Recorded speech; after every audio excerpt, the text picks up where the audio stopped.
Прошло уже более 2 месяцев с тех пор, как в селе Приморское взорвался склад боеприпасов Министерства обороны Абхазии. Взрыв нанес большой урон жителям близлежащих домов. Взрывной волной выбило оконные стекла. Стены покрылись трещинами, обвалилась кровля. Взрыв оставил без крова 12 семей. Руководством страны была создана комиссия по ликвидации последствий взрыва. После проведенной оценки специалистов было принято решение о сносе и строительстве нового жилья наиболее пострадавшим семьям. Дом Тумана-Трапш находился примерно в 500 метрах от склада боеприпасов. От взрывной волны стены дома покрылись трещинами, местами обвалился потолок. Сегодня рядом с его домом, находящимся в аварийном состоянии, строится новый.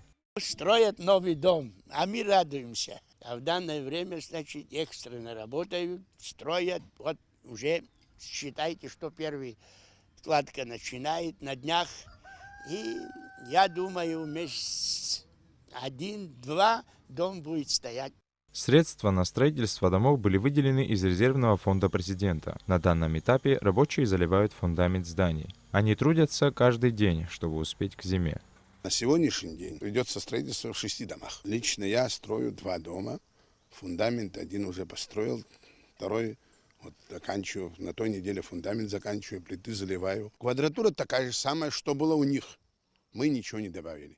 Строители делают все возможное, чтобы новоселье у людей состоялось как можно скорее. Здесь, как вы видите, проводятся сейчас работы по установке буроновибивных свай. Этот дом тоже сильно пострадал.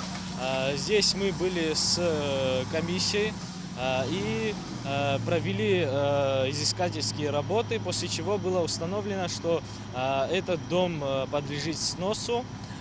И провели также работы по грунтам, то есть грунты тут сыпучие, для основания дома непригодны. На сегодняшний день новые дома отстраиваются 12 семьям. Строительство идет по графику, и уже в конце года пострадавшие от взрыва семьи должны заселиться в свои новые дома.